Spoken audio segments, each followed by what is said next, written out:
2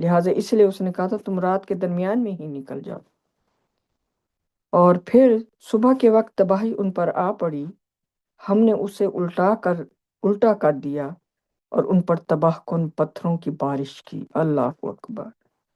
سوچیں وہ پتھر جو تھے وہ کس طرح سے ایک ایک کو جو لگے ہوں گے وہ ٹوٹل تباہ ہو گئے۔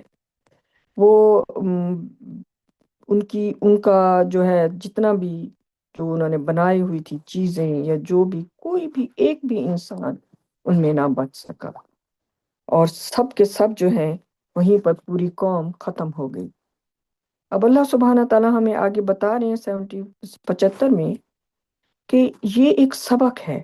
یہ نہیں کہ ہم یہ کہانی پڑھ لیں لوط کی یا دوسروں کی، اور کہ کتنی بری قوم تھی، کتنے برے لوگ تھے، انہوں نے کیا کیا، یہی انجام ہونا چاہیے تھا۔ نہیں، یہ اللہ تعالیٰ جتنی ہمیں قوموں کی قرآن میں انہوں نے ہمیں سٹوریز بتائی ہیں وہ ہمیں ہمارے ان سے سبق حاصل کرنے کے لیے بتائی ہیں کہ ہم ان سے سبق حاصل کریں، نہ کہ ہم صرف یہ سوچیں کہ وہ لوگ تو برے تھے لیکن ہم بہت بہترین ہیں۔ اور اللہ تعالیٰ نے مختلف قوموں کی جو ہمیں بتائی ہیں سٹوریاں، جو سبق ان کی ہسٹری بتائی ہے، ان میں ان سب کی مختلف جو خامیاں تھیں، جو بیماریاں تھیں ان کی روح کی، جو انہوں نے برائیاں اپنے معاشرے میں اپنی قوم میں عام کر رکھی تھیں اور ان کو وہ بالکل برا نہیں سمجھتے تھے، اور انہی کی وجہ سے ان پر پھر وہ تباہی اور ان کی جو ہے خاتمہ ہوا، اللہ تعالیٰ کا ان پر عذاب آیا۔ تو وہ اللہ تعالیٰ نے ہمیں اس لیے بتائی ہیں کہ ان تمام برائیوں کو ہم نہ صرف پڑھیں بلکہ ان پر غور کریں کہ کہیں وہ اب ہمارے معاشرے میں تو نہیں، کہیں ہم تو اس کا جو ہے شکار نہیں ہو رہے، کہیں ہم تو ایسی بیماریوں میں گرفتار نہیں ہیں۔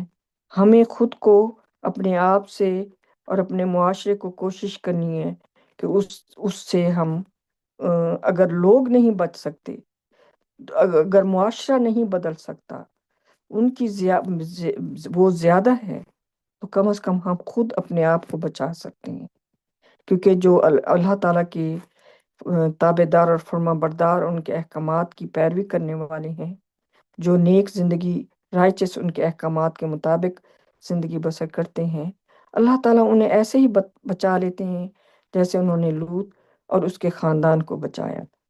لیکن ہمیں اور آیات سے قرآن میں پتہ چلتا ہے کہ اس کی بیوی کو نہیں بچایا تھا۔ اس کی بیوی جو تھی وہ تباہ ہونے والوں میں تھی، اور اس کی وجہ جیسے کہ اللہ تعالیٰ سبحانہ تعالیٰ نے ہمیں یہ شروع میں بھی بتایا ہے، بلکہ میرا خیال ہے اس کی آیت کے شروع میں ہی کہ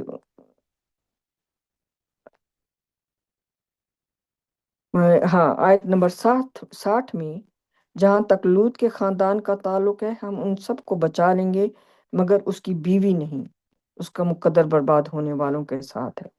اس کی بیوی بھی انہی لوگوں کی طرح ہی، اس کا بھی وہی ایمان تھا، اور وہ بھی ویسے اللہ تعالیٰ کی فرما بردار نہیں تھی جیسے لوط اور اس کی باقی فیملی تھی، تو اس وجہ سے وہ بھی انہی کے ساتھ شامل ہو گئی۔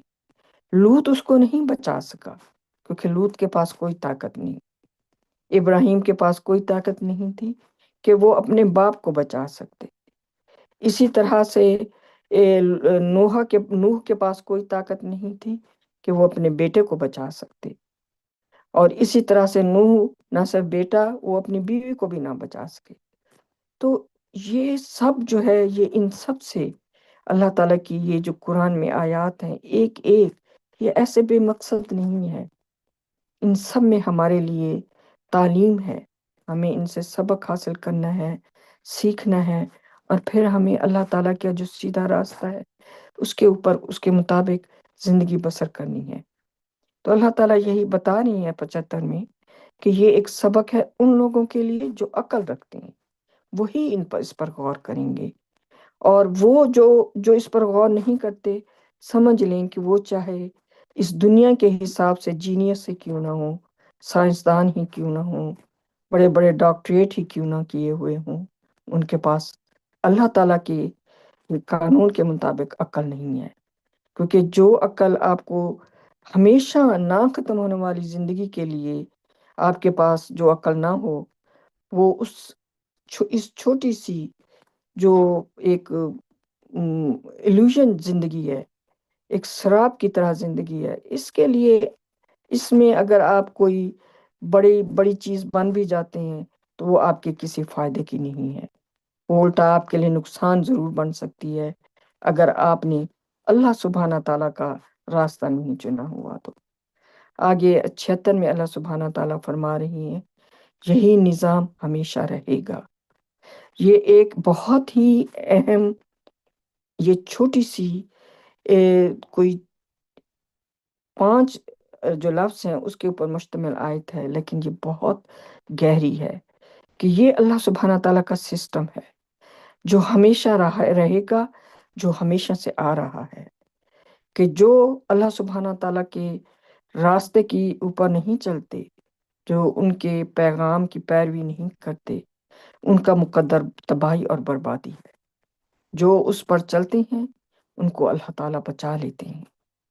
اور یہ اللہ تعالیٰ 77 میں فرما رہے ہیں، یہ ایمان والوں کے لیے ایک نشانی ہے. تو اس میں سبق ہے ہمارے لیے، اس میں نہ سائنس ہے ہمارے لیے کہ ہم ان پر غور کریں اور اس کے مطابق اپنے آپ کو سدھاریں، اپنے آپ کو ٹھیک راستے پر لیں. میں آج کی اپنی یہ اسٹڈی جو ہے اس کا یہیں پر اختتام کرتی ہوں. میرے اور بہن بھائی بھی بیٹھے ہیں، اگر وہ کوئی ریفلیکٹ کرنا چاہیں انشاءاللہ تو فلور از اوپن. السلام علیکم.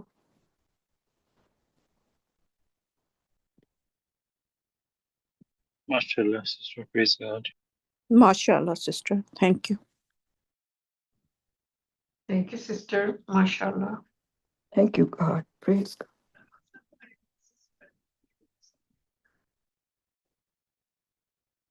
MashaAllah.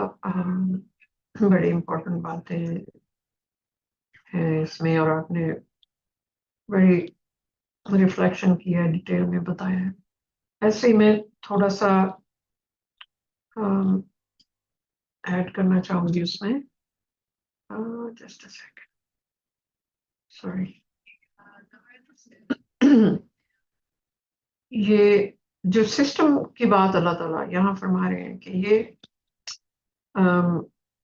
this will always be the system. نعوذ باللہ من الشیطان، بسم اللہ الرحمن الرحیم. کہ یہی نظام ہمیشہ رہے گا. اللہ تعالیٰ کا نظام ایک اٹل نظام ہے، کیونکہ اللہ تعالیٰ کے پاس پرفیکشن ہے. کوئی چیز میں کوئی جھول نہیں، اس میں کوئی امپروومنٹ کی یا اس میں کوئی کمی کی گنجائش ہی نہیں ہے. کیونکہ ایک حقیقت ہے، صرف اللہ تعالیٰ کے پاس پرفیکشن ہے، اور اللہ تعالیٰ خود ایک ٹروتھ ہے، اور ان کی ہر چیز کے اندر سچائی ہے، یعنی کہ اٹل حقیقت ہے. تو اللہ تعالیٰ نے بار بار قرآن میں بتایا ہے کہ اس طرح ایک قوم جو ہے وہ برائی کی اس میں حد تک اتنی بڑھ گئی، اور پھر ان کے پاس آتے تھے وارنرز، یعنی کہ ان کو خبردار کرنے والے کہ جو کچھ تم کر رہے ہو غلط ہے. اور پھر وہ نہیں سنتے تھے، وہ بار بار ان کے اندر رہتے تھے، بار بار بتاتے تھے. پھر ایک خاص مدت کے بعد ان لوگوں کی تباہی آ جاتی تھی. وہ تباہی کا بھی بتاتے تھے کہ اگر یہی حال تمہارا رہا تو پھر یہاں پہ عذاب آ جائے گا، اللہ کا اوپر سے آئے گا عذاب، جس کو وہ کبھی نہیں مانتے تھے. ہر قوم کا یہی تھا، ہنستے تھے، اچھا کدھر ہے وہ عذاب، تم لے کیوں نہیں آتے. اس طرح کی بھی جرت کرتے تھے لوگ. یعنی کہ اس قدر ڈینائل تھا ان میں کہ وہ بات انہیں مذاق ہی لگتی تھی. اور کوئی تو یہ بھی کہتے تھے کہ وہ لے آؤ، پھر عذاب ہے کہاں. تو اللہ تعالیٰ نے یہ سسٹم بنا دیا ہے کہ ایسا ہونا ہے. جب بھی ہم سے بھی کبھی کوئی غلطی ہوتی ہے، چھوٹی ہو یا بڑی ہو، ہم اس کا کانسیکوینس ہمیں ملتا ہے. وہ ایک طرح کی وارننگ ہوتی ہے، اور جس سے کہ ہم سبق سیکھیں. اس حالت میں اللہ تعالیٰ کے اس نظام کے ساتھ کوئی کیسے سمجھ سکتا ہے اور یہ تصور بھی کر سکتا ہے کہ قیامت کے دن جب فیصلہ ہوگا جو کہ بالکل پرفیکشن میں، کوئی اللہ تعالیٰ نے فرمایا ذرا سی بھی ناانصافی نہیں ہوگی، وہاں پہ ایک کوئی انسان، کوئی نبی، کوئی رسول اٹھ کے کہے اللہ تعالیٰ کو کہ نہیں نہیں آپ ایسا کریں کہ میری اس امت کو معاف کر دیں، وہ اللہ تعالیٰ کے نظام کے خلاف کیسے کہیں گے؟ یہ تو نظام ہے. کچھ لوگوں کو یہاں اللہ تعالیٰ نے فرمایا قرآن میں کہ کچھ کو ہم یہاں تمہیں دکھا سکتے ہیں کہ ان کے ساتھ کیا ہوگا، اور کچھ کو تم نہیں بھی دیکھو گے، لیکن فائنل جو ہے فیصلہ وہ قیامت کے دن ہوگا، جس میں کوئی اللہ تعالیٰ سب سے بڑے منصف ہیں، ان کا نظام ہی پرفیکشن ہے. جیسے ایک سائنس ہوتی ہے، ایک کاز اینڈ افیکٹ، جو بھی ایک چیز ہے اس کا ایک افیکٹ ہے. یہ ہو ہی نہیں سکتا کہ ایک کاز ہے جو بری ہو اور اس کا افیکٹ اچھا ہو جائے، یہ ہو ہی نہیں سکتا. یہ بھی ایک قانون ہے. تو یہ واقعی سسٹر آپ نے کہا یہ 5 اس میں ورڈز ہیں، مگر یہ بہت ایک قسم کی سٹیمپ ہے یہ، کہ اس کو آپ کوشچن ہی نہیں کر سکتے اللہ تعالیٰ کے نظام کو. ماشاء اللہ. بس اتنا کہنا ہے. She was so claiming I murdered my husband and the list goes on.